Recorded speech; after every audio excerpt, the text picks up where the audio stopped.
You know, I believe at some point on my channel in the past I said something along the lines of, you gotta put soul and passion into your game in order for it to be good. The best example as of right now being Battlefield 6, which I'll make a video about eventually, due to many things that just simply make the game so fun to play. That is one example of how well you want your game to be made. However, if there was an example of how you don't want your game to be made, I feel like AI games are a perfect example of everything wrong with the process of game development nowadays. At the same time, I feel like this is exactly what's going to try to take over the better part of the gaming industry in around 5 years.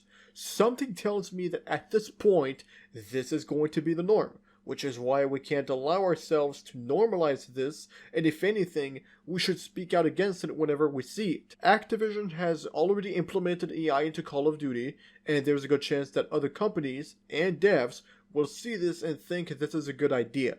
And that's because it's already the case. People in Microsoft, for example, lost their jobs to AI because it's cheaper than a game developer or an employee in general. In short, the point I'm trying to make is that we want and need humanity in our games. We don't want what is, for some of us, our main escape from reality, to be completely drained out of the soul and passion that it has put into it by the community. And I can confidently say that I speak on behalf of the gaming community when I say this, especially with what I'm about to show you.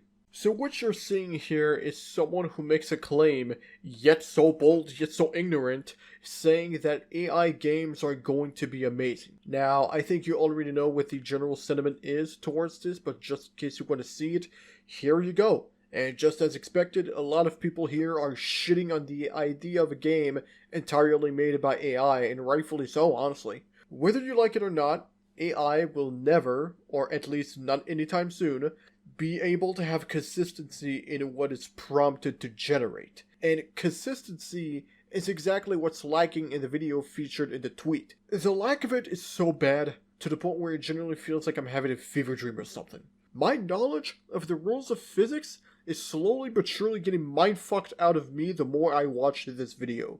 Let's go ahead and watch it, then analyze it piece by piece, and I'll just give my 2 cents on this.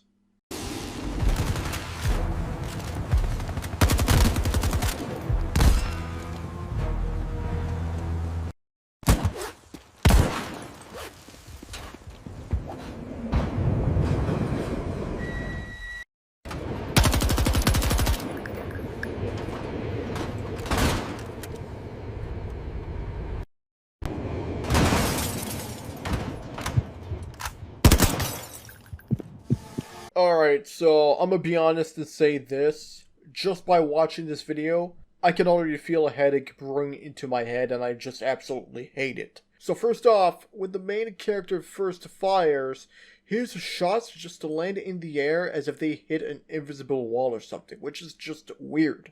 And then later on, we see a ladder literally come out of the train, and then another train comes out of nowhere a few seconds after. Second off, the game, if you can even call it that, can't even decide whether it wants to be first person or third person.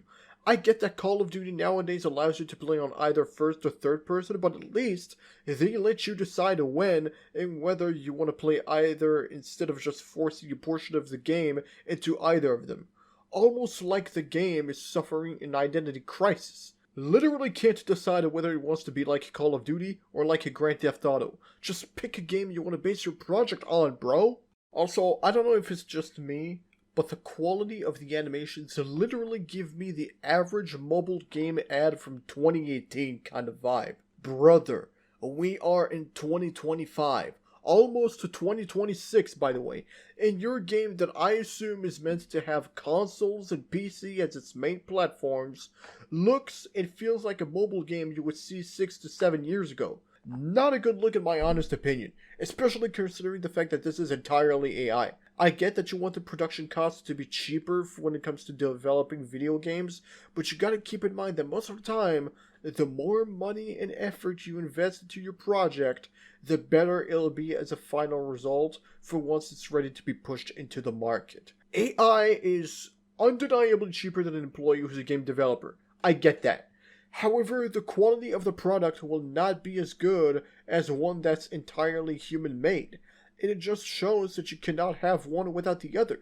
You cannot have cheaper production costs without having as final result a game that feels cheap and poorly made. If you want your game to be good, don't be afraid to put in the time, money, and effort into it. If it's good enough, you'll make back the money you spent for production in no time. That's just how the gaming industry should work. But unfortunately, some games still sell incredibly well despite being mid or just straight up shit. I can name an example that I have in mind that is also partially made by AI, but I think we already get the point.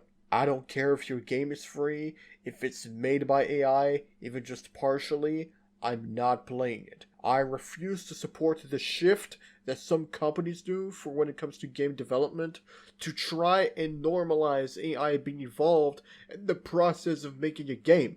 I don't care if it's mechanic-wise, graphic-wise, art-wise, I just simply don't want to hear it. I know for sure that there are better uses to AI in society that will actually benefit it in many ways. Game development just simply isn't one of them. So to close this off, I just want to give you guys a tip. If you see a game that is made by AI, please don't spend money on this. It's cheap, lazy, and the quality of the game shows that. I understand that development takes time, and AI can do that with no problem whatsoever, but I'd rather have only a handful of games per year, but are absolutely phenomenal because they're human-made, than around 2,000 AI games that are just simply forgettable. And even then, I would rather have a bad game that is at least human-made because, hey, at least they tried. So with that, that's going to be a wrap for this video. Thank you guys for watching. If you liked this video, make sure to leave a like, comment, and subscribe, and even become a channel member if you wanna. Any form of support is always appreciated. Make sure to turn on the notification bell so that you don't miss out on any of my future content. This was Kether, calling out the use of AI in game development. I'll catch you on the next one. Have a good one. I'm out of here. Peace.